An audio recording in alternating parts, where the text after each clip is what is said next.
Everybody want to hear, but it's like this. The South got something to say. That's all I got. Club tonight, Lil Jon, East Sideboyz, and yeah, let's get this thing crunk.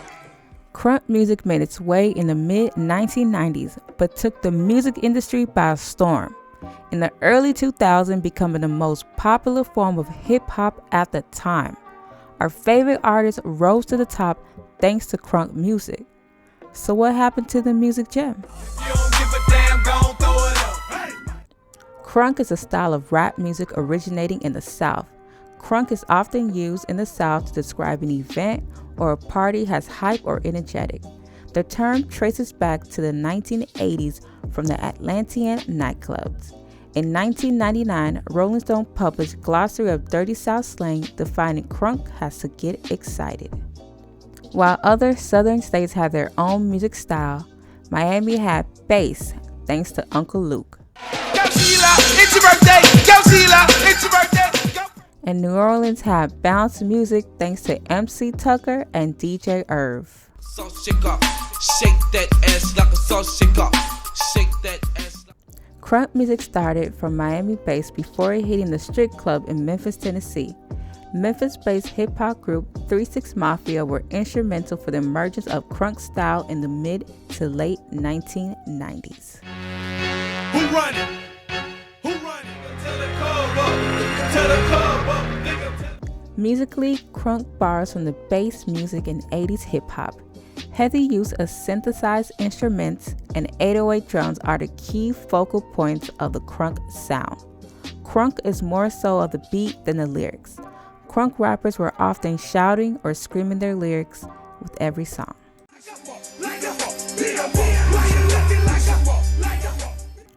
Outkast has been linked as the first artist to use the term crunk in mainstream music in their 1993 Players Ball.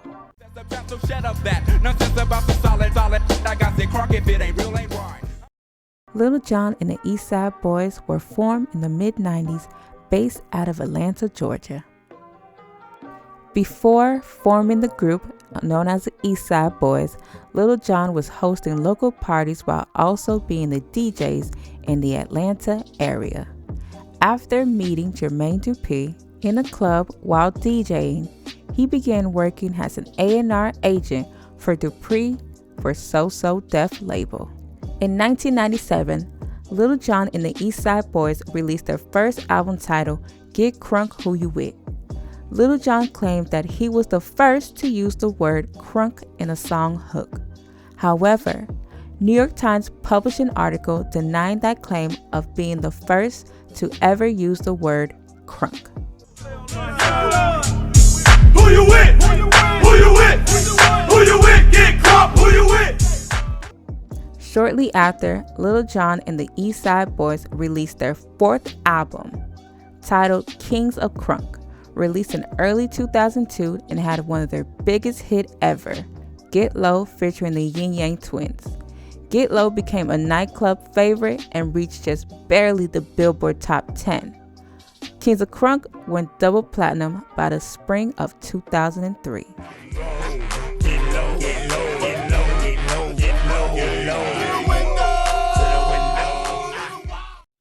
Did y'all face any real resistance crossing over with that music, man?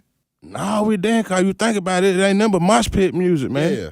It ain't nothing but mosh pit music, you know what I'm saying? And it crossed over real well. Yeah. Real well. But Get Low, it was certifiedly crossed us over. I ain't trying to jump ahead. We're gonna get to that, but I'm with you. Go but there. it's certified crossed us over. That's when we start doing the shows and you look out there and they sitting on the people's shoulders and the t-shirts pop up. You know what I'm saying? That's when you know you really crossed over. The t-shirts pop up. You know. Exactly. Yeah, cause like all our other records, we always took them to Blue Flame. Mm-hmm. Before John got the mixing, Yeah. he put a nice little mix on it. We'll go to Blue Flame. Yeah. So we leaving the studio, taking about 3 or 4 records just to the Flame, see what the reaction gonna be. You know, and then holler at Hershey. Yeah. You know what I'm saying? We having drinks with Hershey and stuff. Yeah. And before we know it, he done played them about 3-4 times, and the reaction is like, yo. So we like, all right, let's go back to the studio, get the mix these, gonna work on some more. And we did all our records like that. We took them to the Blue Flame. That was our test audience. In 2004, Lil Jon and the East Sideboyz released their 5th and album together titled Crunk Juice. Crunk Juice went double platinum just like the Kings of Crunk. Crunk Juice featured their notable hit song Lovers and Friend featuring Usher and Ludacris, in which Lil Jon wasted no time inking a deal with an energy drink called Crunk Juice.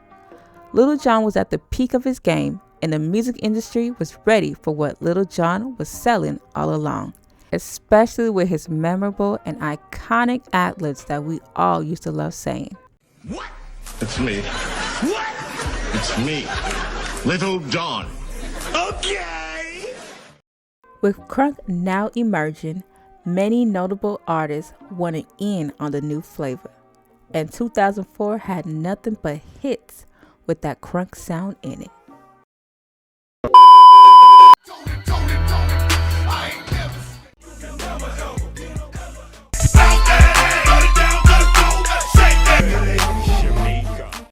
In 2004, with the help of Lil Scrappy, 5 high school teens from Atlanta dropped what would be one of rap's most celebrated club anthems ever. Nucky and Bucky and ready to fight. I bet ya I'ma throw them things away. It's best to think twice. Crime Mob's hit single, Nuck If You Buck, wasn't about dancing at all, since the song did actually start a fight at Harvard University. And even if you can't fight, Nuck If You Buck will instantly make you want to knock someone out real bad. Crime Mob defined the crunk sound. In 2004, every artist was now releasing that crunk style music, with the help of Lil Jon being the producer behind every hit song.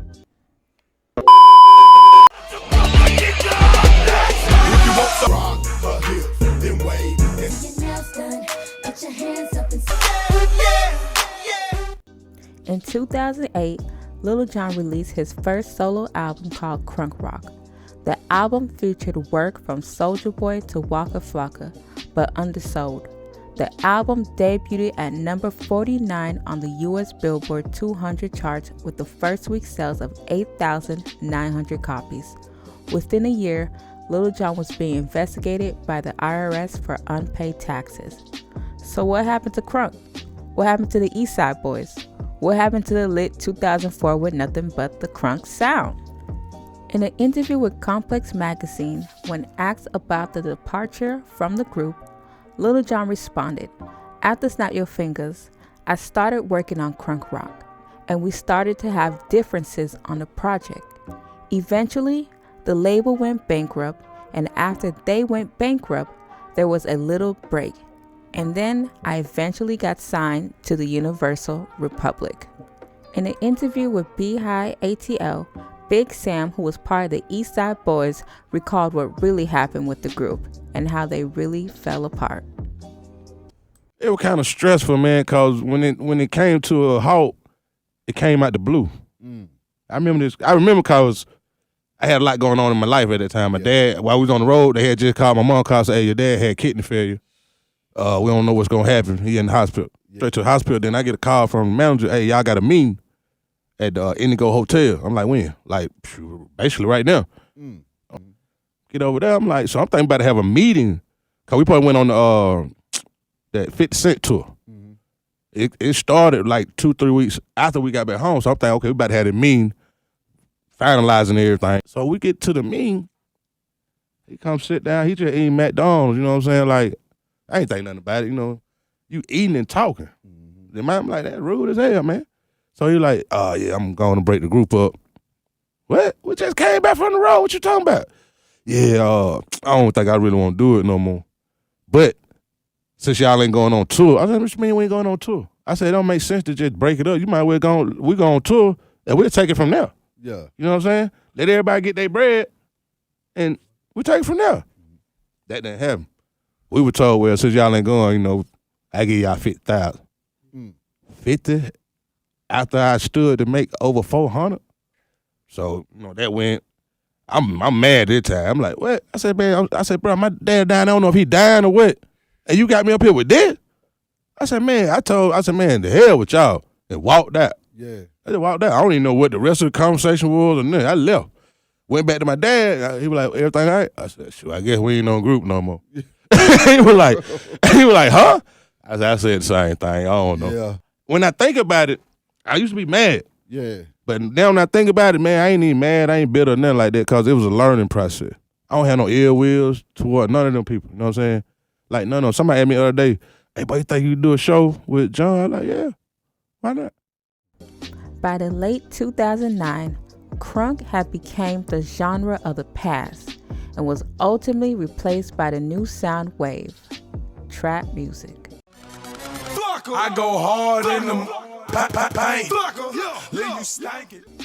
With the new era of trap, Lil Jon credited Waka Flocka, Roscoe Dash, and Travis Porter as the new sound of Crunk, simply stating that Crunk was never dead when trap took over, but simply emerged into something way greater. In 2014, Lil Jon teamed up with DJ Snake with the smash hit song known as Turn Down For What, which debuted at number 38 on the Billboard Hot 100 and eventually peaked at number 4 and went 3 times platinum certified. With Lil Jon's music drifting towards more traditional club sound, it wasn't really a surprise. Lil Jon stated if you managed to produce sound that stayed relevant, consumers would discount it simply based on artist's age. So maybe Crunk really is dead. In 2019, Memphis artist Duke Deuce released Crunk Ain't Dead, but gained more recognition with his remix featuring Lil Jon, Juicy J, and Project Pat.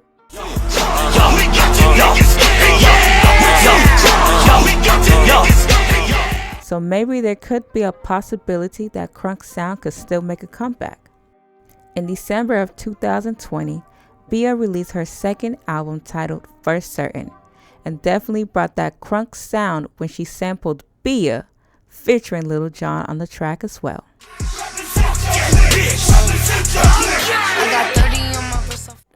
And again in May 2021, J. Cole definitely brought that Crunk sound again with his 6th studio album, The Off Season.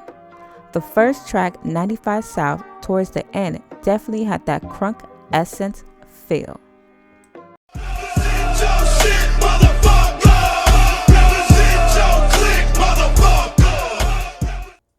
Was Lil Jon the reason for the breakup, or were consumers just tired of hearing that Crunk sound?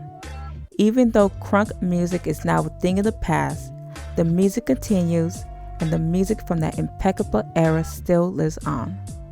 Who were your favorite Crunk artists, and do you still think it's worth making a comeback?